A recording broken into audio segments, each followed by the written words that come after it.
Chapter 49, Madness, Heat, Greed, and Desire.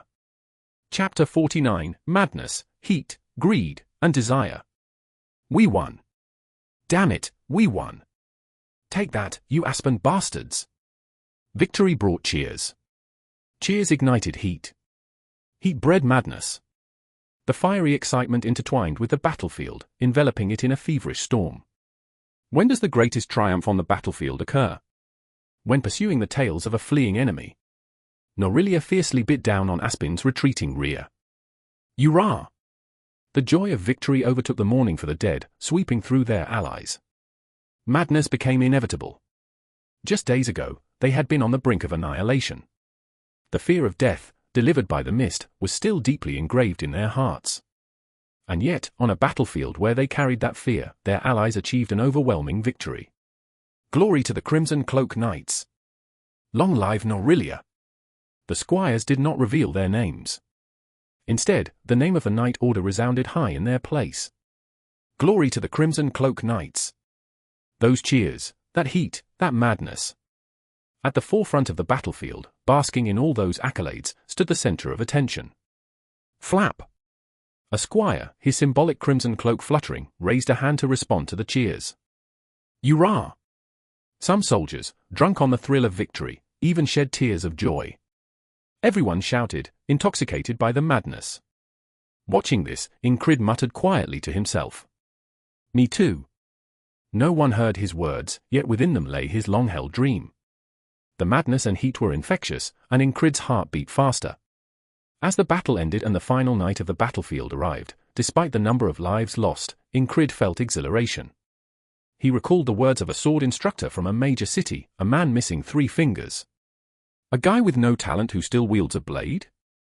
He's one of 3, someone who enjoys the battlefield, someone who enjoys killing, or someone who lives thoughtlessly.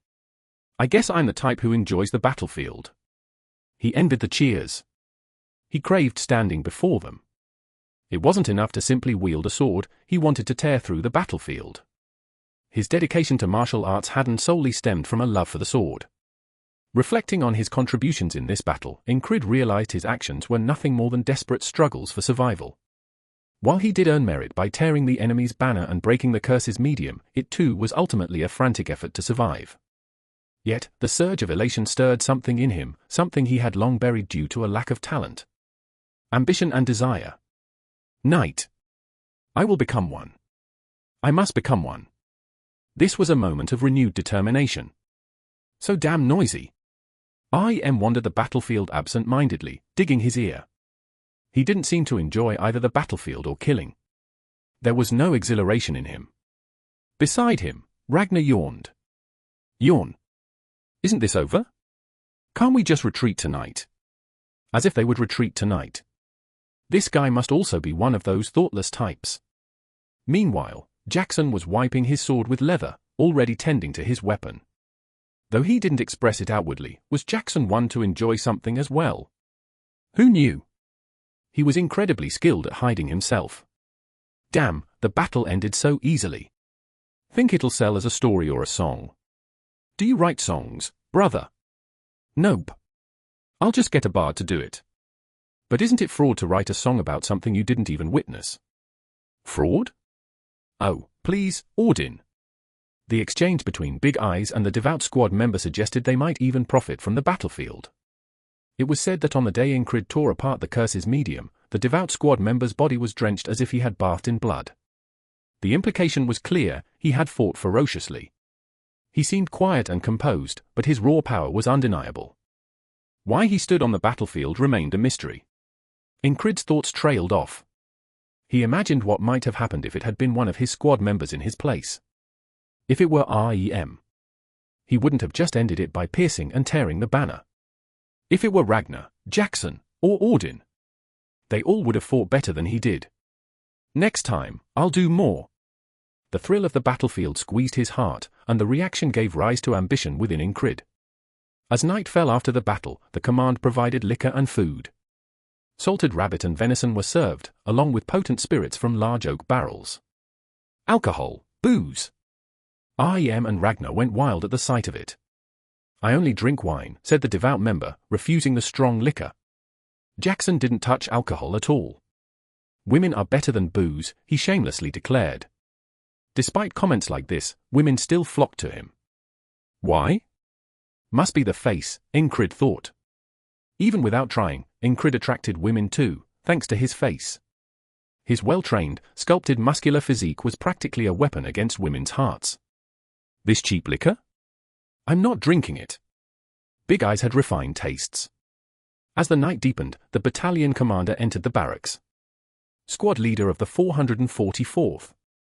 Hearing his name, Ingrid rose. The fervor had died down, and most were preparing to rest. Ingrid hadn't touched the liquor due to his injuries, sparing him the embarrassment of failing to recognize the battalion commander. Injured and drinking? Injured and indulging in booze? Drinking when you're wounded. IEM scolded him. It's better to refrain. Focus on recovering, Jackson advised. Ragnar silently shook his head. Big Eyes chuckled, amused at the scene. What a squad of lunatics. Outside, the battalion commander, reeking of alcohol, waved off any salutes. So, the flag was the medium for the curse? And you were the one who tore it apart. The implication was clear. They had found the one responsible for breaking the curse and making a decisive contribution to the battle. Crackle! Sparks from a nearby fire floated into the air. Yes, Ingrid answered calmly. You'll be rewarded when we return. Well done. The battalion commander patted Ingrid on the shoulder, a sign of how significant his actions had been. Since becoming squad leader, it was the first time the battalion commander had spoken directly to him. This alone showed how monumental Ingrid's achievement was. His actions had changed the course of the battlefield. However, few knew about it. Only the command was aware. Most likely, the credit for overcoming the curse would go to the command. Ingrid didn't mind. He would still receive a handsome reward. I'm not disappointed. It wasn't something to regret. After seeing the squires and knights, his thoughts had shifted. Compared to the ambition he had gained, the minor recognition meant little.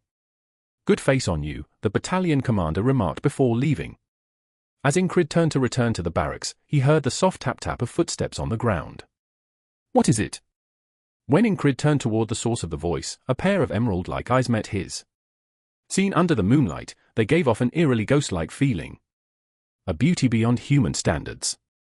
It was the Fairy Company commander. I won't let the reward for tearing down the flag be anything less than proper. That was all the commander had to say before turning to leave. However, just as it seemed they were departing, they turned their heads slightly and spoke again. Aren't you going to salute? Ingrid belatedly raised his left hand in a motion mimicking pressing down on a weapon. The fairy commander waved it off. That's enough. I'm leaving. What kind of fairy was that? When Ingrid entered the barracks after the commander's departure, REM was lying on his side, propped up on one arm. Don't go abandoning me just because you've become popular, Captain. Are you drunk? I'm not drunk. It was a playful remark. The night wore on as Ingrid closed his eyes, replaying in his mind everything he had observed and sensed about the squire. There was much to do once his body fully recovered. The Norillia Infantry Battalion set off for border guard at dawn. After 4 days of marching, they finally arrived at the city fortress of Border Guard, its walls rising imposingly before them. The fortress city was built on a plateau higher than the surrounding terrain, featuring long walls and 3 towering watchtowers. This was the last bastion standing against the Duchy of Aspen. The fortress at the frontier, Border Guard. The appearance of the squire from the Crimson Cloak Knights had the potential to alter the battlefield's dynamics. Until now, the localized skirmishes on the Green Pearl Plains had remained small in scale due to an unspoken agreement not to deploy knightly forces there. Yet Norillia had broken this unspoken rule by sending out the squire as their trump card. Norillia had crossed the line. Regardless of the squire's status as someone transitioning to knighthood, breaking the precedent was breaking the precedent. Those bastards! The Aspin's Duke exploded in fury, his eyes reddened and veins bulging on his forehead. Send ours out too. But it wasn't so simple. It was winter. Starting a full-scale war in winter would lead to extreme national depletion for both sides. If the skirmishes were to escalate into total war, Aspen would need to rally its forces. More importantly, Aspin's main military strength was currently absent due to an ongoing operation. Proper preparations required time. Even at the height of rage, with a metaphorical volcanic eruption brewing in his head, the impending winter demanded restraint.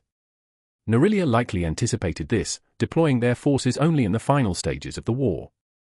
Conversely, Aspin's decision to deploy their sorcerer had also considered the winter timing. However, while Aspin's blade was blocked, Norilia's dagger had pierced deeply, wounding Aspin.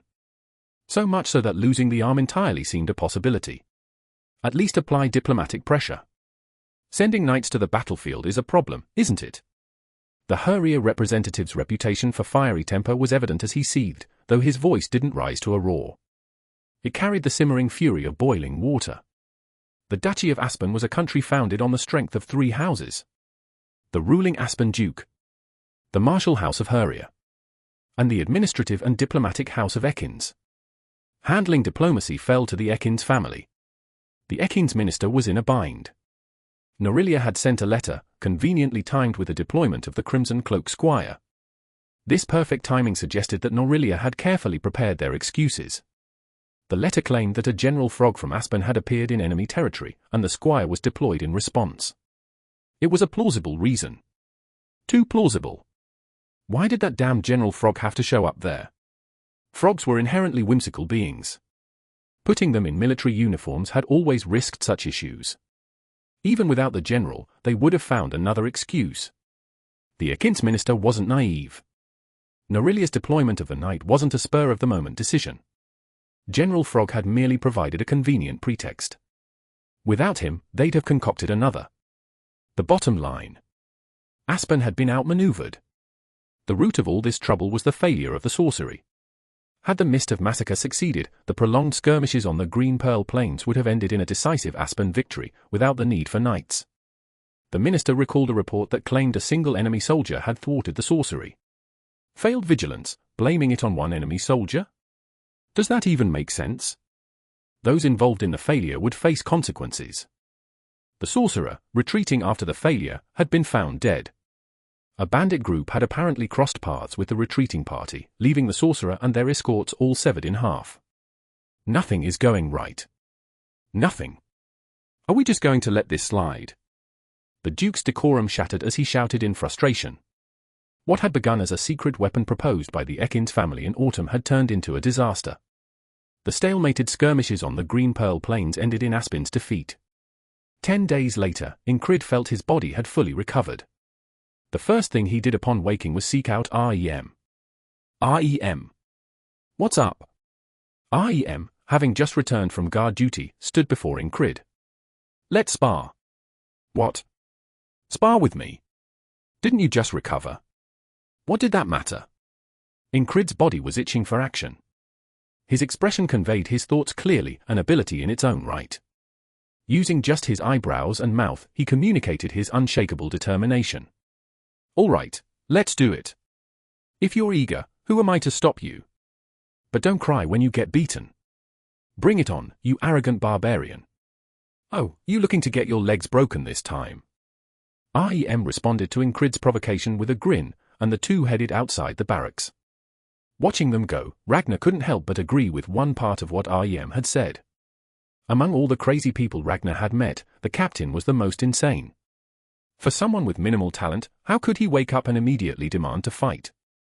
Less than 30 minutes later, Incrid re-entered the barracks. Ragnar, come out. It's time for me to break your neck. The squad leader was exhilarated. Despite a crust of dried blood near his temple, his expression was bright. Fine, fine. Let's do it. Ragnar saw no point in arguing, knowing it would only drain his energy. A few rounds of sparring would suffice. This was their daily routine. Chapter 50, Surely it catches people, 1. Chapter 50, Surely it catches people, 1. After the battle ended, Incrid fulfilled his duties as part of the border guard standing army. He stood watch, patrolled the city, and spent every other moment wholly focused on his sword. For someone new to Incrid's routine, it might seem monotonous, but to everyone around him, it was an unremarkable, peaceful daily life. Even if someone had been paying attention, Incrid wouldn't have cared. He immersed himself inwardly, wrestling with a single question. How can I win? Or, how can I wield my sword better? It was a time for self-reflection and re-evaluation. Observing the knight's skills only fueled a burning desire to surpass them. Yet, he wasn't impatient. Step by step, slowly but surely. Progress, no matter how gradual, was Incrid's specialty. Heart of the beast, sense of evasion, pinpoint focus. To move forward, he relied on everything he had learned from Rem, Jackson, and Ragnar, pouring it all into his sparring sessions. At first, he mainly sparred with Rem. Later, Ragnar joined, and eventually, Jackson occasionally joined in as well. I'll give you a reality check before your brain turns entirely to muscle. Ooh? Was that directed at me? A stray comment sparked tension between Rem and Jackson, but to Incrid, it was just another part of their peaceful routine. Sparring with Rem was intense. It demanded quick thinking and improvisation. It required boldness and focus. With no time for hesitation, his body had to move before his mind did. Ragnar's approach was different. His duels revolved around pure swordsmanship, where even an initial offensive could turn into a desperate defense if one let their guard down. Throughout, one had to remain attuned to the overall flow of the battle. Jackson's style was distinct from both of them. Jackson relied heavily on deception, using sounds, subtle footwork, hand gestures, or even the faintest shrug of his shoulders to mislead his opponent. Every movement had to be scrutinized, turning the fight into a battle of reflexive wits. Clear your mind. Focus on the present, Jackson often reminded him. The nights faded from Incrid's thoughts as he threw himself into daily repetition. 2 weeks after his return to the border guard, a ceremony was held to recognize the participants of the recent battle. These individuals contributed to our victory against the treacherous Aspen. The battalion commander distributed rewards, with Incrid receiving the largest share. A special reward is granted for identifying and dispelling the enemy's sorcery. The adjutant proclaimed Incrid's accomplishments for all to hear. They're really announcing all this? He had expected the leadership to claim his credit for themselves, but they openly acknowledged his achievements. Among the company commanders standing beside the battalion commander, one stood out, a fairy with emerald green eyes. What role did that commander play? Incrid didn't know, and he doubted he'd get an answer even if he asked. Our victory, the battalion commander bellowed again. This time, however, there was no frenzy like on the final night of battle. The soldiers led by their squad leaders clapped politely. When Incrid returned to his place, a few soldiers behind him glanced his way, whispering. Sorcery? Did he really destroy that banner on his own? Probably one of his squad members did it. No way he did it alone. So, the mist was sorcery, and he dispelled it. I can't believe it. That squad leader. It was the kind of remark one would make if they were familiar with the old Incrid. And Incrid understood that. But Rem did not. Looks like some of the young ones are craving my axe, he remarked with a blank expression, a chilling weight in his voice. This was a man who, even under normal circumstances, enjoyed smacking soldiers upside the head for sport. Why do they even bother with these ceremonies? They could have let us sleep instead, Ragnar grumbled, glancing back with annoyance. The battalion commander's speech was tediously long. Incrid, as their squad leader, tried to calm him down. Meanwhile, the commander droned on about his role in the battle, how sending the Reckon team was his idea, how he immediately recognized the flag as sorcery. It was a parade of nonsense. The whispers behind Incrid grew louder, mocking him with increasing boldness. What if that squad leader's sneaking into the battalion commander's quarters? What nonsense. He's no courtesan. The soldier who uttered the last remark laughed uproariously at his own words. Incrid had heard such comments before, back when he was struggling to survive with the help of his squad. When his skills were subpar, he didn't let such words get to him. Now, he'd reached a point where he didn't even register them. But his squad members thought otherwise. Having fun, are we? It was Jackson. At some point, the red-haired squad member had quietly moved between the two offending soldiers, slinging an arm around each of their shoulders. Incrid hadn't even noticed him move. The soldiers flinched visibly. Jackson leaned between them, speaking softly. His words were inaudible, his lips unreadable. Whatever he said, the soldiers fell silent, their faces pale. Jackson casually returned to his place. What did you say? Rem asked, curious. Even Ragnar perked up his ears, while Big Eyes and the Auden subtly leaned toward Jackson. Though indifferent to gossip, Incrid, too, was curious. Just some life advice, Jackson replied nonchalantly. Sure, funny guy, REM scoffed. Though Ingrid and Big Eyes didn't see it, the others did. Jackson's hands, resting on the soldiers' shoulders, each held a short knife. Its sharp tip had been poised against their necks, enough to send a chill down anyone's spine. Need any advice yourself? Jackson asked REM casually. His tone was calm, but the tension was palpable. Veins bulged on REM's forehead as he laughed it off. Quiet. The commander's still talking, Ingrid interjected, diffusing the situation. Even after Jackson's subtle display of force, the resentment toward Ingrid lingered. Jealousy and bitterness simmered, directed at someone who was once a nobody, a soldier barely scraping by at the bottom. But now, that same soldier had dispelled sorcery, earning recognition from the battalion commander and a royal reward. While some celebrated his achievement, many let their envy fester, embodying the serpentine malice often described in Norelia folklore. The word surely became the embodiment of disbelief, mingled with scorn, jealousy, and contempt. Surely, that squad leader didn't really do it, they said. Even Big Eyes, usually unbothered, couldn't help but comment, they sure like to talk. The battalion commander's speech finally ended, and Ingrid found his reward pouch heavy. It wasn't just small coins, this was a considerable amount. Ingrid decided to buy a new sword with it. Dismissed. Time for shift rotation. The adjutant signaled the end of the tedious ceremony. Care for a sparring session now? Do you have a shift? Ingrid asked REM as the group dispersed. REM stared at him, dumbfounded. Have you thought about dealing with those loudmouths instead? Those guys? Why bother? What's the point? Ingrid's single-minded focus on his sword made REM chuckle despite himself. How could someone remain so consistent? Let's spar, REM agreed, recalling the first time he'd met Ingrid at the border guard. Back then, he was a pathetic swordsman, relying on tricks to get by. And now? Memories of their recent bout flashed through REM's mind. Where did he pick up such solid fundamentals? The middle-style swordsmanship Ingrid displayed was as polished as if he had been trained by a renowned family. You've improved a lot, REM admitted. REM offered a single comment before shifting gears himself. He had to, casual sparring like before was no longer sufficient. While REM took it lightly, Ragnar was genuinely surprised after sparring with Ingrid. I couldn't have taught him better myself. The squad leader's skills had improved significantly. His fundamentals were sharper, and the focused concentration, something Ragnar had briefly explained, was applied with remarkable proficiency. But this wasn't an extraordinary development. Focused concentration was akin to entering a trance state, pushing oneself to the limit. With enough talent, one could master it in a single day. Ragnar himself had done so. The squad leader achieving it might have been astonishing, but it's not impossible. This line of thinking, believing that if he could do something, so could others, was typical of a genius. Ragnar used this logic to make sense of Ingrid's current state. Jackson, meanwhile, found joy in sparring with a much improved squad leader. Is this fun?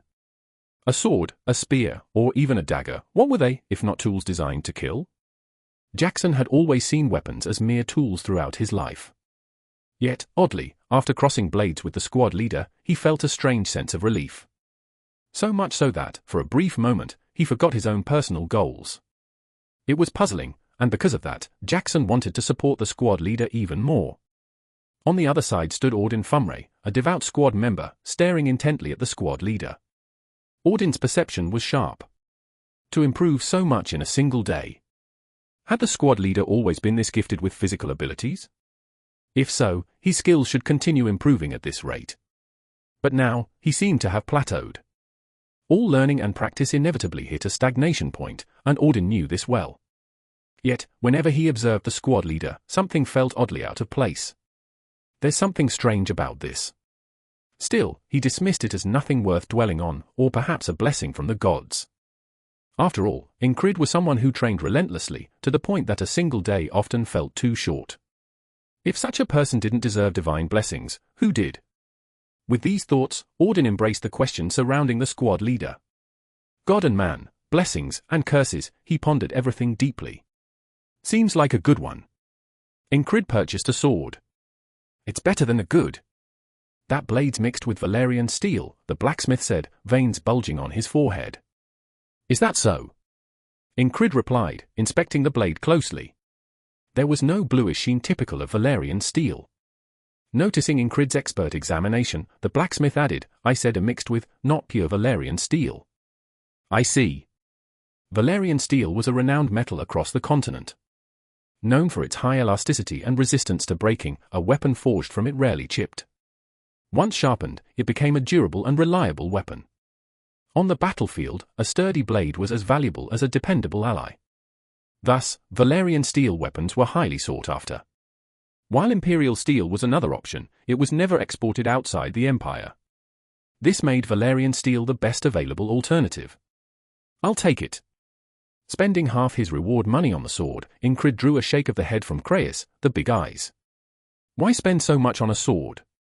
You could just grab something off the battlefield or request from supplies. Wouldn't it feel unfair to die because of a subpar weapon? Well, when you put it that way, I can't argue. So, are you heading straight for the rank advancement now? Yeah. Having honed his skills through countless sparring matches, Ingrid felt ready to test himself. How far can I go? Currently at the lowest rank, he judged himself capable of reaching at least the mid-tier. But what about the upper ranks? The top tier? The elite? To boost morale among soldiers, Norelia had implemented a ranking system. To advance, one simply had to defeat someone of a higher rank. Challenges were always accepted, and there were designated officials within units to organize such matches. It was a simple but effective system. All right, let's go. Kreis, who often coordinated these matches, saw it as another lucrative opportunity.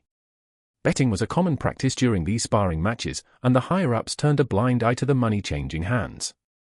Some commanders even placed bets themselves. I'm betting on the squad leader's victory, Kreis declared. It wasn't a statement of confidence in his own judgment, it was based on REM's advice.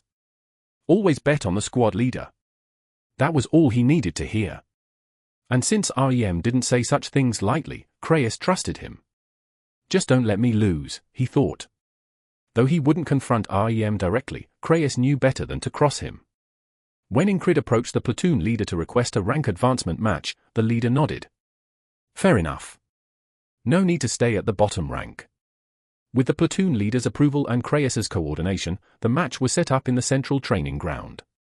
At first, only a few idle soldiers gathered to watch. After all, it was just another sparring match until they realized who was involved. It was none other than the infamous squad leader. The one who shattered the mist of massacre. The one rumored to have licked his squad members, well, an embarrassing tale that kept the soldiers entertained. Naturally, more spectators trickled in, curious about the notorious squad leader. Soon, over 20 soldiers had gathered. Facing Ingrid was a curly-haired soldier, a former mercenary. I'm mid-tier. So you went straight for the mid-tier rank, ho? Yeah. You're pretty cocky. After a brief exchange, they clashed swords. Clang! The sound of steel meeting steel echoed as Ingrid blocked the soldier's downward slash. He waited, expecting the soldier to launch another attack. That's how it always was, with REM, Ragnar, and Jackson. They exploited every opening during their sparring sessions. In real combat, it was no different. Even the depraved foes who favored thrusts and the lunatic Hurrier of Aspen never left any gaps. But this opponent was different. Clang! Clang! After a few more exchanges, Ingrid frowned. Is this a joke? His opponent's skills were far below expectations. It was hard to tell if the soldier was serious or not. Ha! The mid-tier soldier swung down again, leaving an absurd number of openings. Ingrid pretended to block before sidestepping and hooking his foot around the soldier's shin. Thud, whump, swoosh! The soldier's right leg lifted awkwardly as he tumbled to the ground with a loud crash. Ah! A misplaced hand during the fall had the soldier clutching his wrist in pain, groaning on the ground. The outcome was unexpected. Ingrid's eyes filled with questions. Why are they so weak? It baffled him. Chapter 51, Surely Catches People, 2. Chapter 51, Surely Catches People, 2. You're lucky. One of the soldiers observing the duel muttered. He was a fellow former mercenary, and one of the men who had complained to Ingrid during the recent awards ceremony. With a frown, the soldier stepped forward. "You're not tired, are you? How about another round?" To earn a promotion, one had to be acknowledged by 3 mid-level soldiers or defeat them all in combat. Facing one opponent alone wouldn't suffice. Squad leader? Kreis looked around nervously. Judging by the growling coming from the challenger, the atmosphere was tense. Ingrid cast a puzzled glance at the soldier he had just defeated. Was this right?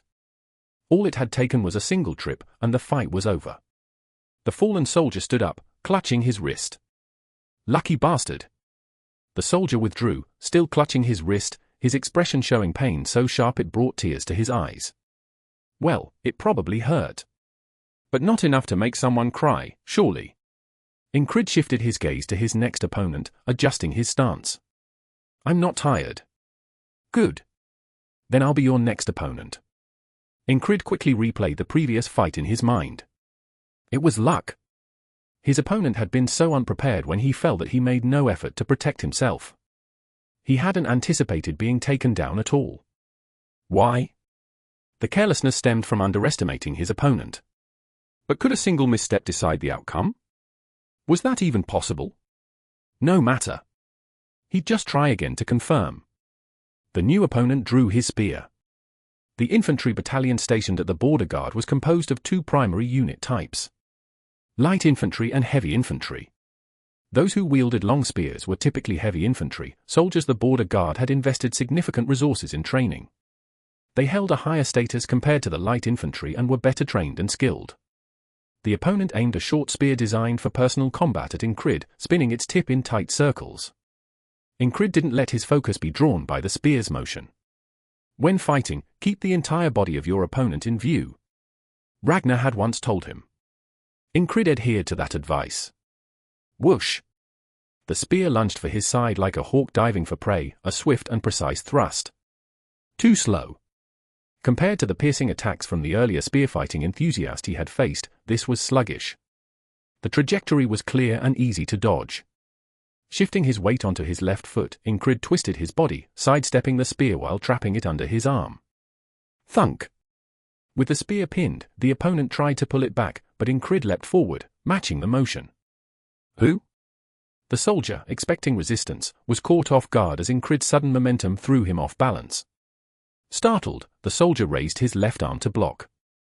Feigning a strike to his opponent's eyes, Ingrid extended his foot, hooking the soldier's shin. With his right leg, he locked the shin in place, extending his left leg forward while twisting his hip to shove his shoulder into the soldier's chest. Thud! The sound of the soldier's collapse echoed as he crashed heavily to the ground. Ingrid didn't even need to point his sword at him. He stood over his fallen opponent, gazing down. The mid-level soldier from heavy infantry, 1st Company, 1st Platoon, lay on the ground staring up at Ingrid. This squad leader looked twice as big as before, an illusion brought on by the psychological pressure of being utterly subdued. Damn! Even as his breath was knocked out of him, he cursed the fellow who had labeled this squad leader a troublemaker, and himself for believing it. What's bottom tier about this guy? Ingrid looked down at him and asked, more. No, I'm done. With the second opponent defeated, it was time for the third to step forward. Idiots, someone muttered among the soldiers watching Ingrid's promotion bout.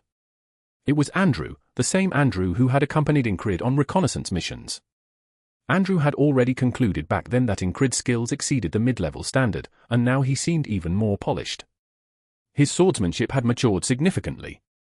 Andrew silently congratulated himself for betting all his kronas on Ingrid, then wondered how a duel between them would go. He'd been training relentlessly since their last mission. Beside him, Mac turned to Andrew. What happened to that guy? Why? He's improved way too much. How much? Mac shook his head at Andrew's expression. He's not the same. After their reconnaissance mission, Mac had advised Andrew that if he wanted to challenge the troublemaker squad leader, he'd need more experience. Now, he'd have to take that back. If I fought him now, it'd be tough. Really tough. Mac, a skilled swordsman who had mentored Andrew, admitted his difficulty. Andrew nodded. This was how it should be. After all, this was the man who had defeated him in a single strike, the first person Andrew had ever felt compelled to follow naturally. Not far away, Vengeance observed the match as well. He had just returned from duty when he noticed the commotion in the training yard. The sparring ring, with its soft dirt floor, was abuzz. "What's going on?" one of his subordinates explained. Vengeance rested his spear on his side, hooked his helmet onto its tip, and watched. Incrid had fought twice and defeated both opponents. It sounded simple in words, but anyone with an eye for combat could see the truth. If that's luck, then the goddess of fortune herself must have been reborn as a man. The third challenger hesitated to step forward. Only then did Kreis realize his squad leader was far more capable than he'd thought. Kreis, ever the opportunist, took the chance to intervene. "You there, second platoon? How about a match?" If there was nothing to trust, that was one thing. But if there was something to believe in, Kreis could become a bold provocateur. He was the kind of man who could taunt and draw out his opponent if necessary. Me. The number of spectators had grown considerably. It wasn't exactly a pleasant sight to get beaten up in front of a crowd. Who else could it be? Why, you seemed so bold when you were mocking him behind his back, calling him a whore and all. Kreis sneered as he spoke, curling his lips to ridicule his opponent. At this point, there was no avoiding stepping forward. "Bah, fine. I'll do it." The rough-mouthed soldier spat on the ground and stepped forward. Standing on the soft soil, he looked at Incrid. Incrid had just finished reviewing the second fight. "I've been putting myself through far too many difficult fights," he thought. This opponent was too easy. REM and the squad members had often commented on how flawed the soldier grading system was. Can all intermediates really be considered the same level of intermediate? Sure, maybe the advanced soldiers are somewhat reliable, but even then, the gaps are huge. Besides, do you think battles for survival are won solely based on skill? There are plenty of people who use their brains to kill stronger opponents across the continent, REM had said. Even so, if Incrid wanted recognition here, he needed to rise in the ranks of the soldier grading system. Or, stand above the grading system itself. Those who stood above the grading system. They were the owners of the Crimson Cloaks. The unit stationed in Border Guard consisted of 2 battalions. Rotating between deployments to Green Pearl, where they were stationed for field work, the city usually housed 1 battalion and a reserve unit. Currently, the 1st Corps, to which Incrid belonged, was stationed in the city. Half of the 2nd Corps was out in the Green Pearl Plains for field operations. Even when not fighting enemies, they were naturally expected to defend their positions. Every winter, the 2 battalions alternated in their defensive duties. That was the role of the Border Guard standing army. In a city with fewer than 10,000 people, there were 2 infantry battalions and the Royal Army's direct unit. Although it was the first time a member of the Red Cloak Knights had taken to the battlefield, knights were occasionally dispatched to the Border Guard as well. This was all possible because Border Guard was under the direct jurisdiction of the kingdom. In the past, when relations with Aspen were amicable, Border Guard had been a trading hub where various goods, including spices, passed through. After Aspen began its invasion wars, the city transformed into a military and fortress city. The low city walls were raised higher and watchtowers were built. The 3 towers symbolized Norelia's watchful gaze upon Aspen. As a result, most of the garrison troops in the city were of high caliber. This was a border city where veteran forces with extensive battle experience were gathered. Thus, even the soldier standing before Incrid should possess a fair amount of skill. For this reason, no opponent should have been underestimated. When the battle began, that had certainly been the case. This place had been filled with more than enough opponents to challenge Incrid. "Hey, were you daydreaming?" the opponent asked. "No." Incrid flinched but quickly shook his head. Never underestimate your opponent. It was advice given by countless swordsmanship instructors. To honor that advice, Incrid reflected even on the city's transformation into a strategic stronghold. Never underestimate them, it had once been advice that didn't resonate. Who am I to look down on anyone? But now, he had to steel himself to honor those words. He didn't smile. He simply felt satisfied. This was a different kind of exhilaration than the joy of growth. The thrill of proving his skills and showcasing them. That was what brought joy to Incrid. "What's so amusing?" the opponent asked again. Incrid realized he wore a faint smile. "I enjoy fighting." "You're mad." The opponent steadied his breathing and attacked, slashing downward with his sword. Ingrid tracked the blade's trajectory with his eyes and moved. From the foot planted firmly on the ground, he drew strength through his knee, channeling it to his waist. Using that momentum, he swung his sword and struck the opponent's blade. Clang! A sharp metallic sound rang out. The opponent's chest opened up. Ingrid retrieved his blade and feigned a thrust, prompting the opponent to retreat and assume a defensive stance. Ingrid only pretended to thrust. Instead, he raised his sword tip and closed the gap. Then, locking eyes with the startled opponent, he pressed his blade against the opponent's and stepped forward with his left foot, hooking it behind the opponent's heel. With force in his sword hand, he pushed forward.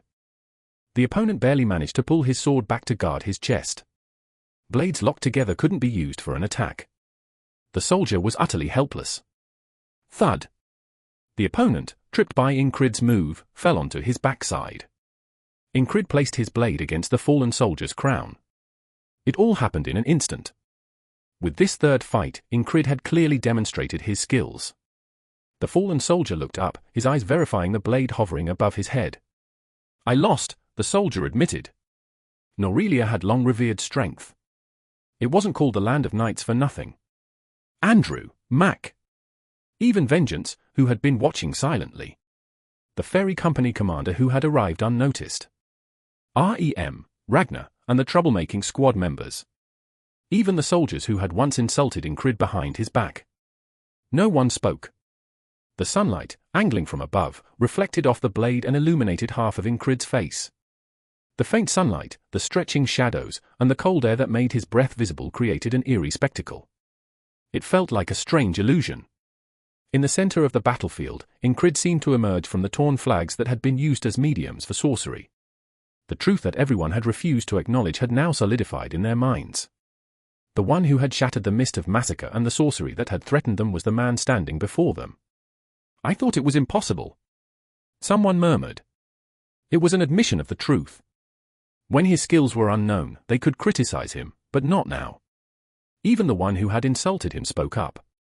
I was out of line. I apologize, the second defeated soldier said.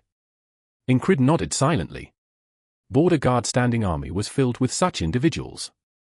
A rough unit that couldn't tolerate weakness in its ranks. That was the strength of Border Guard's forces, the swords of the frontier.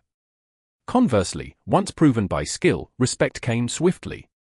Ingrid had overwhelmed intermediate soldiers and proven himself. Spellbreaker. Someone murmured. There was no applause, it wasn't the right atmosphere for that. But it seemed the nickname would stick. Spellbreaker. Ingrid thought it was excessive. As he pondered what to do next, he opened his mouth. Looks like it's time to face an advanced soldier. 3 intermediate soldiers had been defeated with a single-trip maneuver. So, what was left? What else could it be? Advanced soldiers, of course. Was he really thinking about fighting again?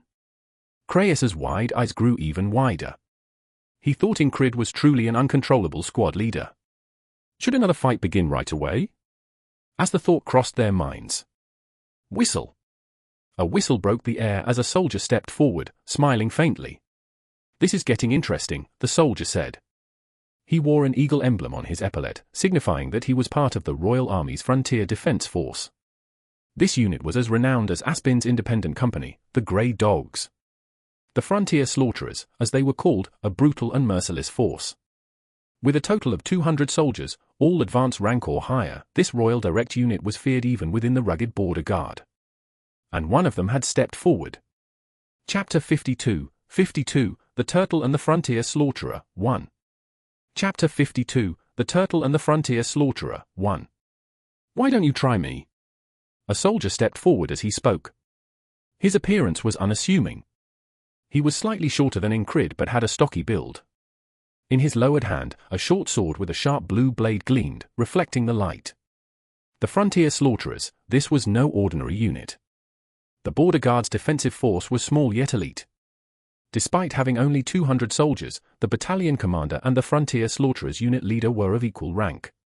According to Norelia's military structure, this unit was part of the Royal Army.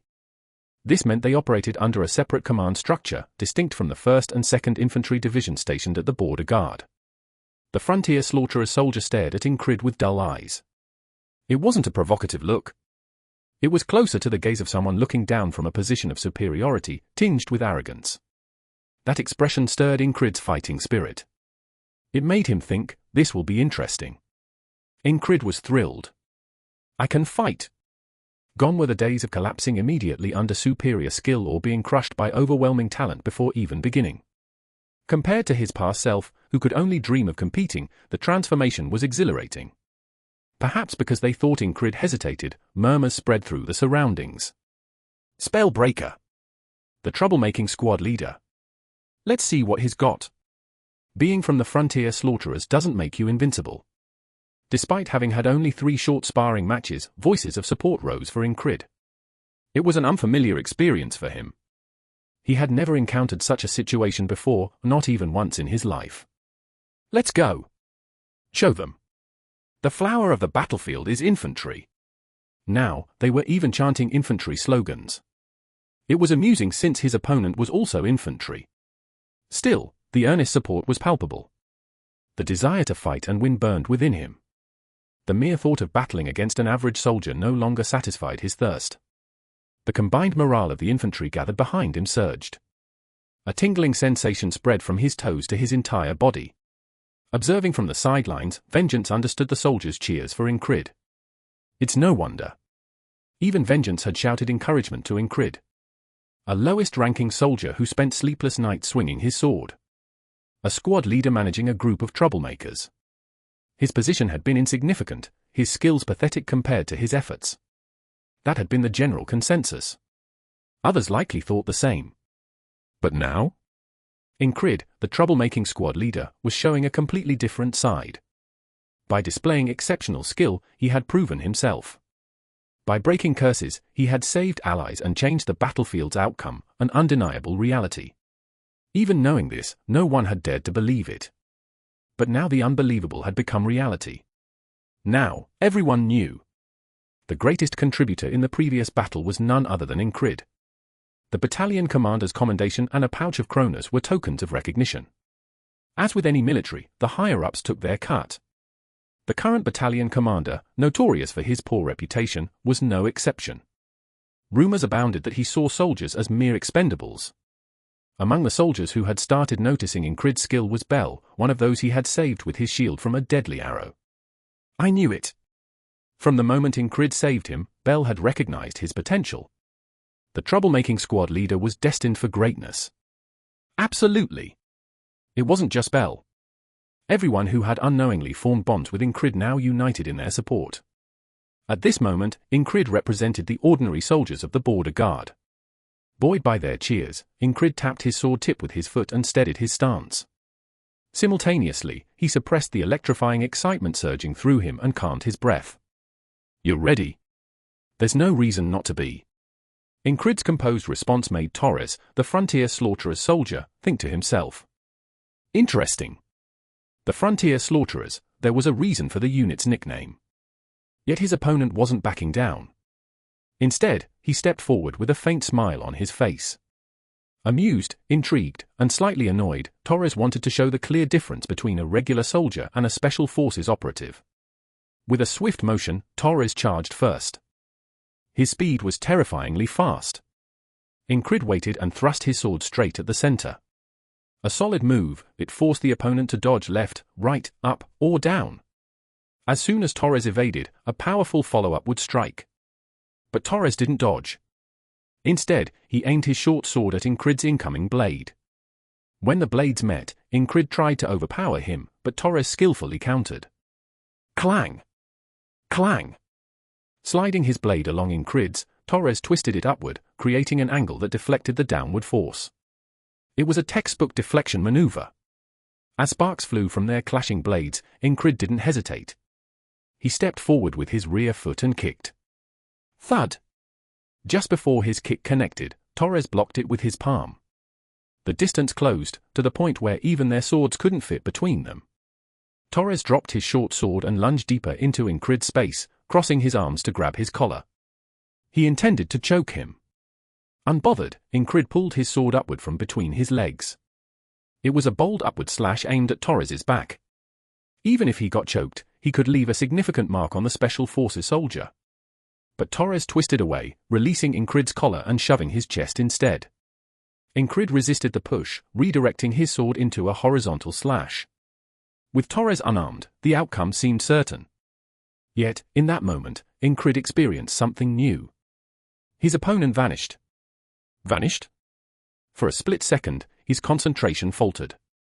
The opponent had disappeared right before his eyes. Not even a sound remained. Then, instinct kicked in. A survival instinct forged through countless brushes with death guided Ingrid. He tilted his head back, exposing his chest. A flash of light erupted from below his chin. Swish! The flash grazed his cheek. Within the briefest moment, Ingrid regained focus. If I lose sight of him, I'll die. The warning etched into his instincts was clear. The light soared upward and then fell. Ingrid caught it with his left palm while lifting his knee. Thwack! Thump! Pain seared through his palm. In the instant before impact, he saw Torres's eyes twitch with shock. Blood dripped from Ingrid's left palm, which had just intercepted the blade of a dagger. The sudden injury came as a result of Torres discarding his short sword and swiftly drawing his dagger for a lethal strike. A drop of blood hit the ground with a faint plop, followed by a slow, steady trickle. Torres exhaled sharply, miming the act of sheathing his blade, and Ingrid released the dagger's edge without resistance. Pain surged through his left hand, a searing, burning ache. A similar sharp sting spread across his cheek, accompanied by the warm flow of blood from a cut sustained earlier. Had that strike landed fully, it could have split his jaw. It seemed luck was on his side, or perhaps it was something more instinctive. Terrifying, thought Ingrid.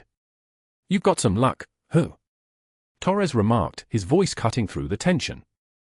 At some point, REM had moved behind Torres, his axe resting on his shoulder. He stood close enough that a swing would reach. Beside him, Ragnar was poised, his left hand placed on his sword, his left foot shifted half a step forward, a stance that unmistakably signaled readiness for a draw strike. You shouldn't take it any further, Ragnar muttered. Torres wasn't just surrounded by the two of them. Jackson, the squad mate with auburn hair, stood at his flank. Jackson held no weapon, but his presence felt even more dangerous than REM or Ragnar.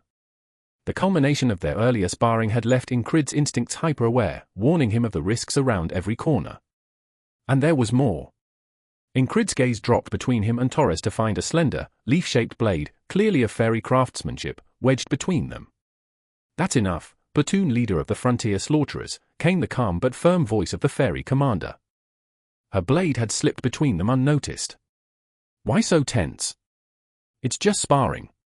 A few more seconds, and I'd have been full of holes, Torres quipped, retrieving his dagger. He rubbed his abdomen where Ingrid's strike had landed, raising both hands in mock surrender. Finally, the onlookers, who had been holding their breath, exhaled in relief. Damn, that was incredible. Are you kidding? How is he ranked as a low-grade soldier? It seemed no further evaluation was needed, the audience recognized what they had just witnessed. At least mid-grade. No, higher. Even soldiers in the crowd could tell the difference. And Torres, his reputation well known, spoke first. I'm Torres, platoon leader of the frontier slaughterers. He tapped his insignia and extended his hand. Ingrid sheathed his blade and extended his uninjured right hand to shake it. Ingrid, 4th Company, 4th Platoon, 4th Squad Leader, he replied formally. Torres grinned, his demeanor friendly, as though they hadn't just been at each other's throats moments before. I've heard of you, the troublemaker squad leader, Torres said, laughing. Those within the city who knew of Ingrid knew him well. You're skilled. Let's spar again sometime, Torres said as he turned to leave. As Torres walked through the crowd, soldiers instinctively parted for him. His title as one of the frontier slaughterers commanded respect, even among allies. The fact that someone of his stature had acknowledged Ingrid spoke volumes. But the soldiers weren't merely impressed by Torres. Why does he have to look good doing it too? Someone muttered, watching Ingrid brush his damp bangs aside. The spectators, who had gathered at the training ground, now viewed Ingrid in a new light. It hadn't been intentional, but the event shifted perceptions. From that day forward, no one casually dismissed Ingrid. Gone were the whispers questioning his competence. Anyone doubting him was swiftly rebuked. Are you serious? That's the guy who saved the battalion in the last campaign. Even those returning from leave, oblivious to the recent events, couldn't help but fall in line. You don't know? He destroyed the curse. You think that just happened on its own? Idiot. Incrid's feats had become the stuff of legend. Witnesses stepped forward, bolstering his reputation further. I was nearly skewered by an arrow, but he stepped in and blocked it just in time, Bell recounted. Not to mention he charged headfirst and shattered the curse.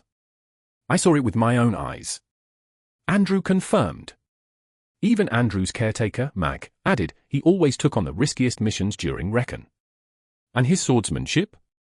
That's not for me to judge, it's on a whole other level. The shift in atmosphere was undeniable, though Incrid remained focused on his duties. When his promotion was finalized 2 days later, it barely changed his routine. You're something else, squad leader, REM teased during a shift at the southern gate. Why? People can't stop talking about you. Don't act like you don't know. Incrid shrugged it off, focusing instead on his training. After their shift, as they prepared to leave, a man intercepted them. The stranger's presence was unsettling. Let's talk, he said, his tone sharp. Before REM could retort, Incrid intervened, dismissing his companion. Go ahead without me. REM hesitated but eventually relented, muttering as he walked away, fine, but don't forget about me. Once alone, the man scoffed. Discipline is a mess in your squad. Wouldn't be called a troublemaker squad otherwise, Incrid replied calmly. The man walked along the low walls of the barracks, and Incrid followed. You know who I am? The man asked. You're the first company commander, Incrid replied. The man nodded, his reputation preceding him as the leader of the formidable turtle infantry of the Border Guard Battalion. Chapter 53, The Turtle and the Frontier Slaughterer, 2. Chapter 53, The Turtle and the Frontier Slaughterer, 2. Don't you want to transfer? It was just 5 steps outside the barracks. Transferring personnel directly within a unit wasn't a common occurrence. Is it because I've been promoted to a higher rank? That might be it. There weren't many senior or elite soldiers within the unit. Or perhaps there was another reason. The Spellbreaker. Currently, that name was the most talked about within the unit. Being noticed and receiving attention was a new experience. But it wasn't something to get all giddy and wild about like a 15-year-old kid. It was enjoyable, yes, but there were times when you had to let certain things slide precisely because they were enjoyable. Incrid had experience. Surviving on the battlefield and eating soldiers' meals up until the age of 30 was no small feat. Do you mean the first company?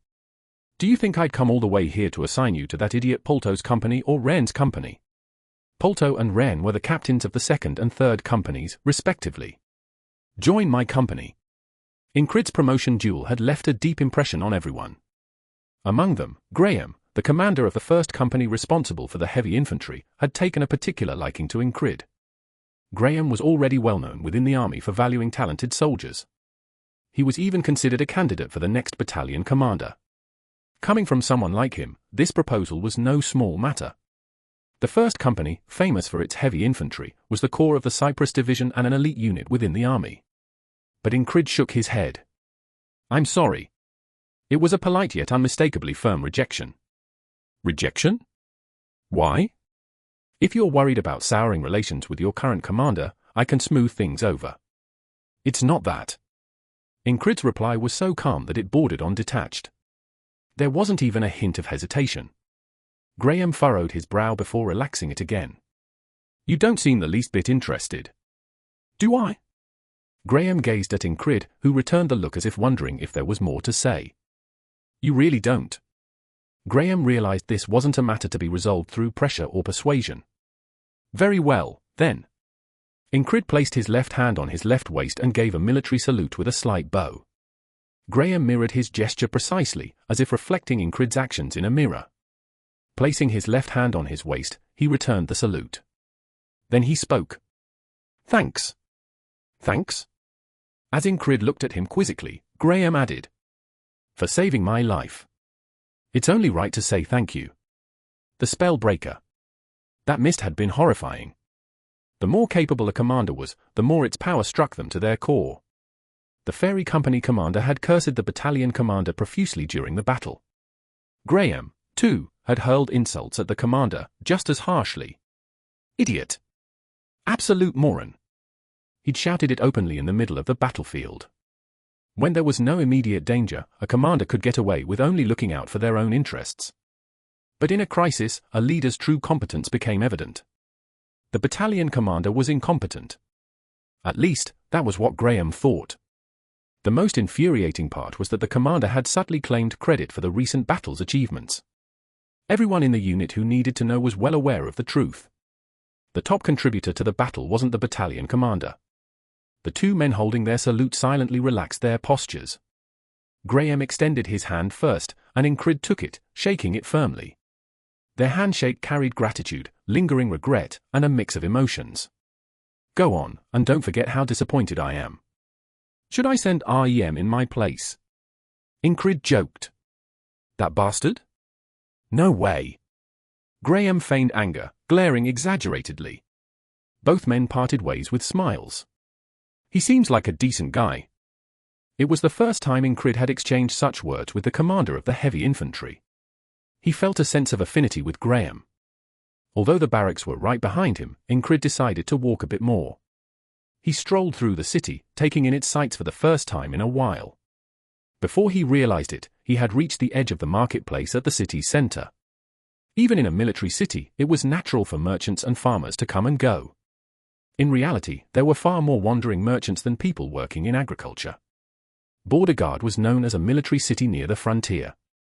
The station troops alone exceeded 1,000. For every soldier, the city should ideally have at least 10 civilians, meaning a population of over 10,000. But that was unrealistic. The actual population barely reached 5,000. Even so, the city operated just fine. This was a royal territory under the direct control of the royals.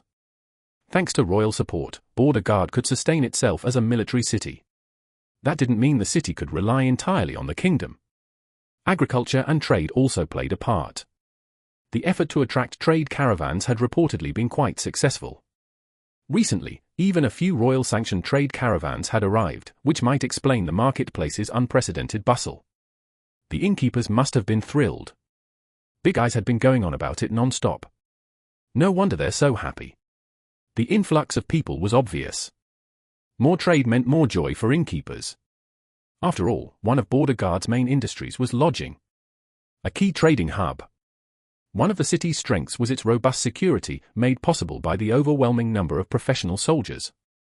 The surplus of patrols and guards ensured safety, making the city a prime location for major trade transactions. Though the population wasn't large, the city saw a constant flow of people. A military city with the characteristics of a trade hub, this was the true nature of Border Guard. Incrid glanced briefly at the entrance to a narrow alley where disorganized buildings created a chaotic maze. Feeling as if someone was watching him, he turned back to look. But there was nothing there. Turning away, he returned to the barracks. Shortly after he left, a filthy beggar with a ragged blanket pulled over their head crawled out from the depths of the alley. The beggar sat down on the ground and began to beg, but the sharp gleam in their eyes under the shabby blanket was far from ordinary. If someone were to take a closer look, they wouldn't see a mere beggar. Before Incrid even stepped into the barracks, REM's voice hit his ears like a whip. Our squad leader is planning to ditch us. Everyone, prepare yourselves. That madman. Is that true? As soon as he entered, Big Eye scurried over, his face full of concern. No. Incrid denied it outright and was about to explain, but the sharp, accusing gazes from the others made it clear that words alone wouldn't suffice. Ragnar, half opening his eyes, spoke in a calm tone. If you're going, let me come along too. His tone was indifferent, almost natural.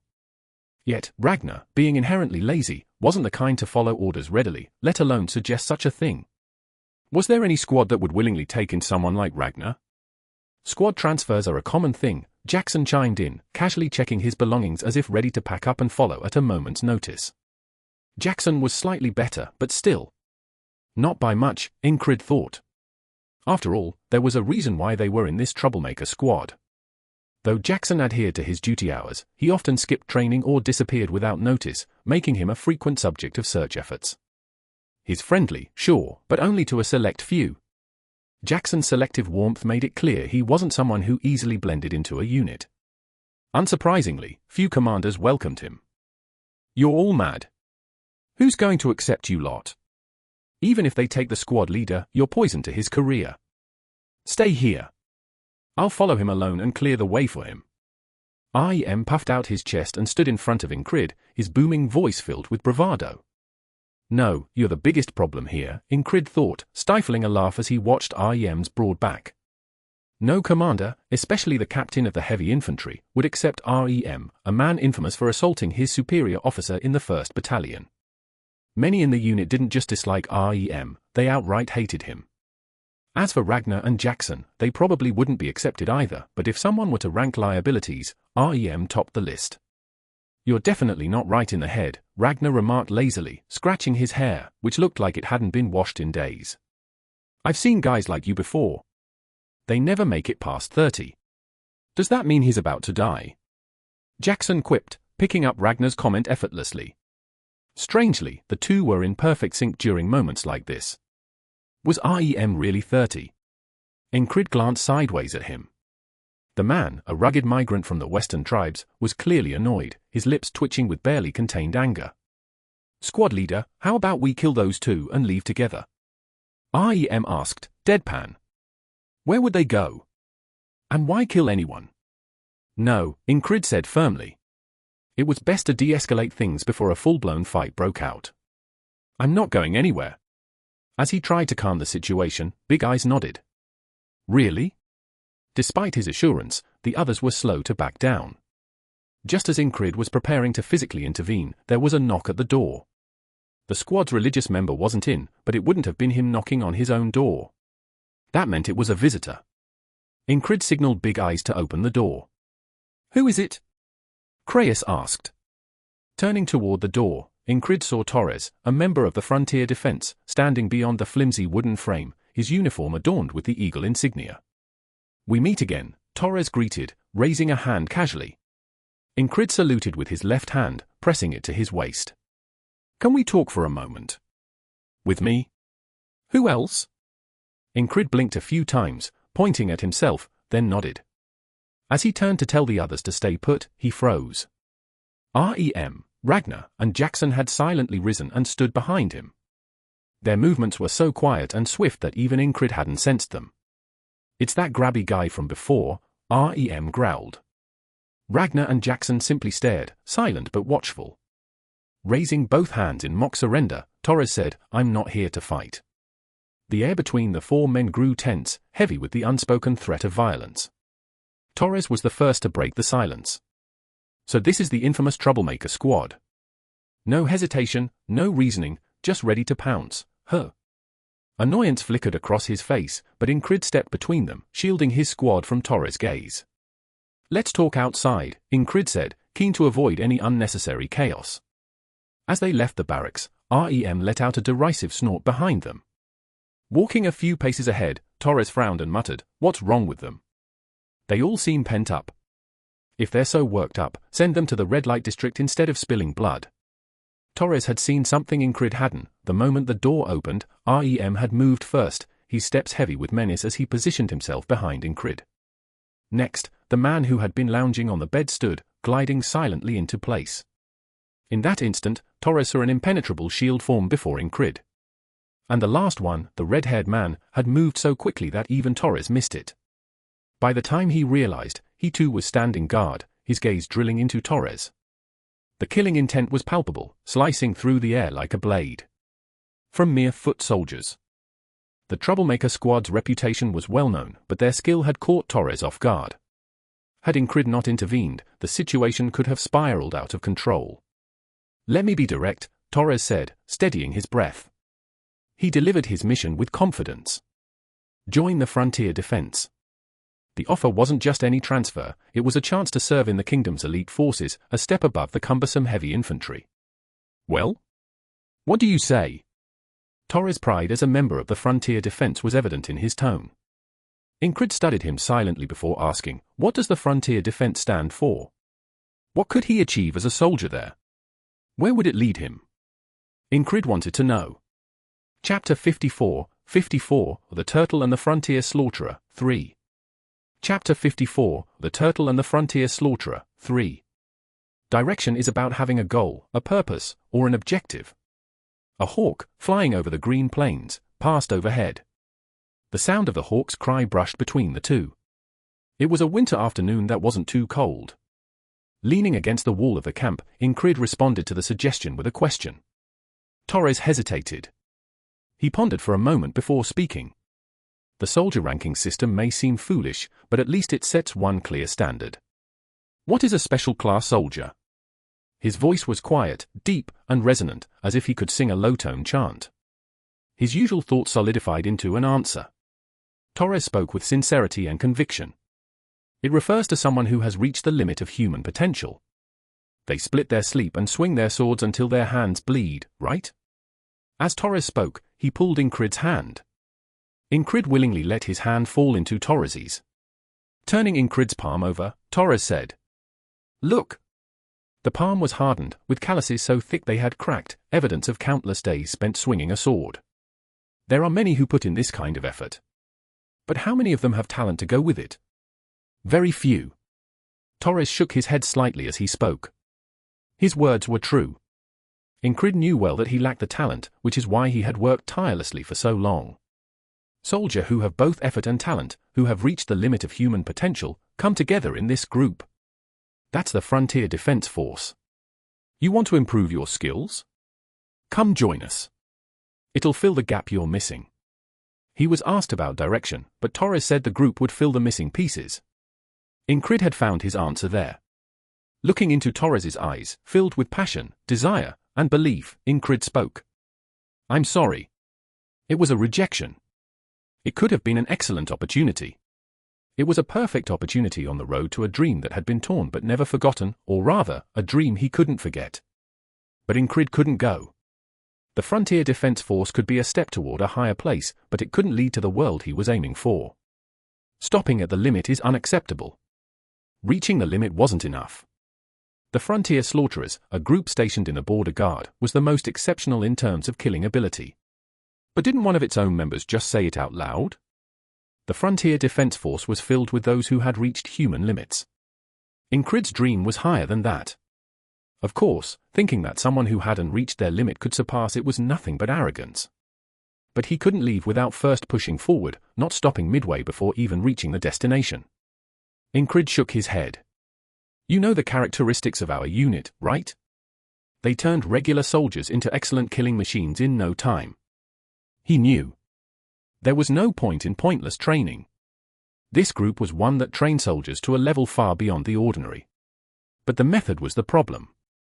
In truth, the question Ingrid had been asking was a single one. Had anyone in the Frontier Defense Force become a knight? No. They learned the most convenient and efficient methods of killing. That's why they were called the Frontier Slaughterers. If one compared it to swordsmanship, their style was all about shortcuts and tricks, not fundamental techniques. You couldn't become a knight using only tricks and shortcuts. He knew that, and that was why he couldn't go down this path. You're an idiot. But to others, this might seem like the case. Torres relaxed his eyes. I hear that a lot. I never thought I'd be turned down by a man. Can I ask why? Should he say it? Would it only invite mockery? He had almost always been laughed at when mentioning his dream. Oh, wait. Krang was serious. There was no one else. IM had just teased him for fun. The others hadn't reacted well either. Some instructors had even given him a look that clearly said, crazy.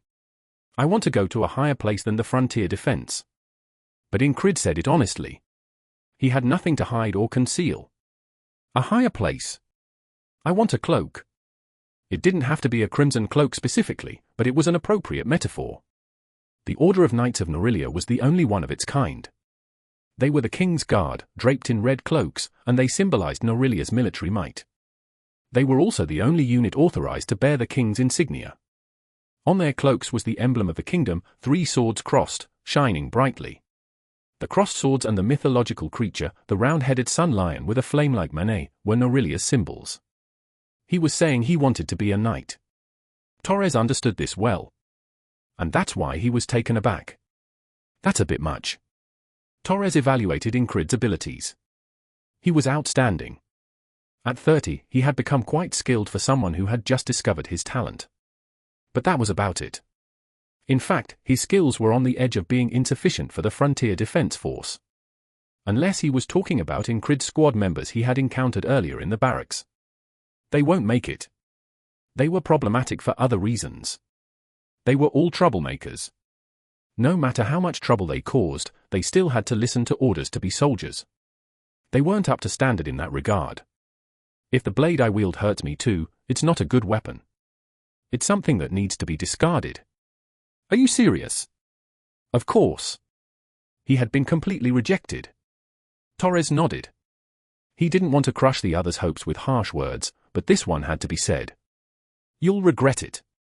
Maybe. Incrid replied earnestly. Not all choices were the right ones, so he might regret it. Torres, the platoon leader of the Frontier Defense Force, turned away without a military salute. He looked like he was upset, but his shoulders seemed light. Incrid watched Torres walk away, then turned and walked toward the barracks. As he trudged along, Incrid recalled the conversation he had with Ragnar. Are you talking about the member of the Red Cloak Knight Order? Are you wondering how he moved like that? The shock he had received from seeing the members of the Red Cloak Order was not small. What was a knight? How could they move like that? If he didn't have questions about that, it would be a lie. After all, the member was only a squire. It's too early to know that now. Ragnar had said that, and Incrid quietly waited for the next words. As he expected, Ragnar continued. Knights don't only handle strength. Their bodies carry a very special power. That power isn't something we should discuss right now. It would only be a hindrance. Just point me in the right direction. I want to know if I'm heading down the wrong path. It might have been an unreasonable request, but as Incrid's abilities grew, he realized that none of his squad members were ordinary. Among them, he had learned swordsmanship from Ragnar and, in the process, had noticed something. If he had to pick the person closest to a knight in the squad, it would be Ragnar. Fundamentals are simple and brutal techniques. If you fight, you'll know. Do you think it's faster to develop your skills based on the mercenary swordsmanship or to train your fundamentals? Why are shortcuts called shortcuts? Why are tricks called tricks? If all it takes is to fight well, Valin's mercenary swordsmanship was far better than learning basic techniques of a heavy sword style. To advance further, you must take the correct path. That's the right way. I think this answers your question. It was an overflowing answer. Through the basics, moving forward. Overcoming countless walls in front of him and walking the right path. That was what had to be done now. Incrid concluded this. Crung. As he entered the lodging, he was met by a beastly sound. The place was a mess. A bed pushed aside, a toppled table, and in the middle of it all, Big Eyes, with scratches on its face, was looking miserable. Ah, right on the face. Quick! Panther meat is awful, but meat is meat. Behind Big Eyes, Ragnar and REM added their comments. The beast was a black panther. A young panther with blue eyes, the same one that had fought alongside them before. He had suddenly disappeared, and they thought they'd never see it again. Apparently, it had made its way here. The panther raised its fur and glared at Ragnar and REM, but as soon as Incrid walked in, it turned and jumped into his arms. REM scratched his head with his thumb, holding the axe in his hand, and asked. If you'd been a little late, that axe might have cleaved the panther's neck. Was that the squad leader's pet? Was it? Ragnar, a man who was always serious and heavy when talking about knights, returned to his usual lazy demeanor. He sheathed the sword he had been holding and collapsed onto the bed that had been pushed aside. Seeing this, REM lowered his axe. Was it the squad leader's? Big Eyes, sneaking a glance at the panther, asked. Did it scratch you? I was just trying to pet its head. Big Eyes gauged the injury with his hand, and REM, chuckling, replied. You tried to check if it was male or female and got that result. Kark! The clever panther seemed to understand and stuck its head out, baring its fangs. Seeing this, Big Eyes jumped back, startled, but stepped on a fallen water pouch and slipped. With a thud, he fell on his backside, and REM burst into laughter. Are you all right? How's your face? Incrid also chuckled and asked. He used to boast that his face was a blessing brought on the kingdom of Norilia. It's fine. I'll apply holy treatment or some ointment so it won't scar. Holy treatment for such a scratch? It's something only if Krona doesn't rot away. Well, yeah, Ingrid replied vaguely, then looked down at the panther nestled in his arms. The one that had bared its fangs was now quietly lifting its head. It wasn't light, nor small, but holding it now made it feel lighter and smaller than expected. Did you come to play? Ingrid asked. The panther seemed to understand. It blinked and let out a small purr, rubbing its head against Ingrid's chest. The silky fur felt quite pleasant. Seeing Ingrid petting the panther's head, Rem said, "Are you raising it? Guess you won't be bored." Surprisingly, Rem was lenient with animals. Ragnar and Jackson had no interest. The religious squad member, Audin, had no interest either. Only Big Eyes was still very interested. It's a female. You think I just got scratched on the face and it ended there? Big Eyes crossed his arms and said proudly. Oh, really? How impressive. Ingrid answered and casually started cleaning up. Rem raised the fallen table, sat on it, and asked. Seems like everyone's looking for you now that you're a stronger soldier. What do you think? Frontier defense doesn't sound bad. Sometimes, Ingrid wanted to peek inside that scheming man's mind. Though he was playful all day, he suddenly hit the mark with questions like this. I'm not going. Ingrid answered straight away. He didn't want to cause any unnecessary noise with this. Why? It was Jackson, and his words were brief. Sir. He belatedly added formal language. Just because. No need to elaborate. He tried to move past it, but Rem interrupted. Is that the real reason? Even though the soldier rank system is a stupid system, you're past the acceptable level now. You turned down being directly under the kingdom. Well, I guess that must be why. Ragnar, having inferred from previous conversations, joined in, but it only worsened the situation. What the hell, is this bastard trying to act like he knows something? He seems to be acting like he knows. Why? Jackson asked again. This time, the respectful tone didn't follow. His gaze was impudent. Lord, please grant wisdom to these ignorant ones, Audin said, pouring oil onto the fire, and the atmosphere ignited. It was a situation that couldn't be ignored. Leaving it unchecked would lead to a pointless fight. Ingrid knew this from experience. Those who throw tantrums in the squad always find solutions through displays of force. Frontier Defense's end goal is to train to reach human limits. That's what the unit is for. Is that a problem? It wasn't something to be upset about. When he had discussed the path to becoming a knight with Ragnar, Ragnar had added one last comment. If you're a born talent, a genius, you don't need to learn the basics and engrave them into your body. It'll just happen on its own. Being a knight was about being a genius. Among those who are born with martial talent, only a few are selected. From those, only those at another level of genius is chosen. Only those can a small part of them become knights. So, is it a dream that can't even be dreamed? Something that should never be wished for? Even if it gets torn, shredded, and vanishes without a trace. If you haven't discarded it, that dream still remains in your heart. That's why Ingrid dreamed. It's a problem. My goal is higher. Everyone stared at him blankly. Ingrid's lips parted. In a tone and voice as casual as when saying there would be lamb for breakfast tomorrow. I will become a knight. It had been the subject of mockery before. In fact, Ingrid's dream had always been a subject of ridicule. So this reaction felt odd. You have to pass through a few walls, but well, if you want to, we can do it. Rem spoke first. Ragnar showed a fiery look in his eyes. Jackson simply asked, is that so? Big Eyes, mouth agape, couldn't close it. Audin clasped his hands and prayed. Though dreams and hopes may seem in vain and unseen, may grace be granted to the ones that clings to them through effort. There was no need to be moved by the prayer. In truth, even if they mocked him, nothing would have changed. Ingrid was that kind of person. What was more important than others' mockery and scorn was the dream he held. High-ranking soldier. A rank that was recognized properly within the soldier ranking system. In reality, this was just the beginning. Building up his skill and making his name known to become a knight. Kyarum. The panther cried out and poked Ingrid's cheek. It felt almost like encouragement. Smart one. Chuckled upon seeing this. Even though it didn't matter, Ingrid's heart jolted. It was the first time he received encouragement instead of mockery. Lately, a lot of things are happening for the first time. No matter what anyone said, it was a joyful moment. Ingrid spent the next 2 days as usual, training. On the third day, he went on a market patrol. Whoosh! Then, he was stabbed in the belly with a dagger. It was a fatal wound. It felt like a hot metal skewer had pierced his abdomen and shredded his insides. Damn! Ingrid chuckled with blood dripping from his mouth.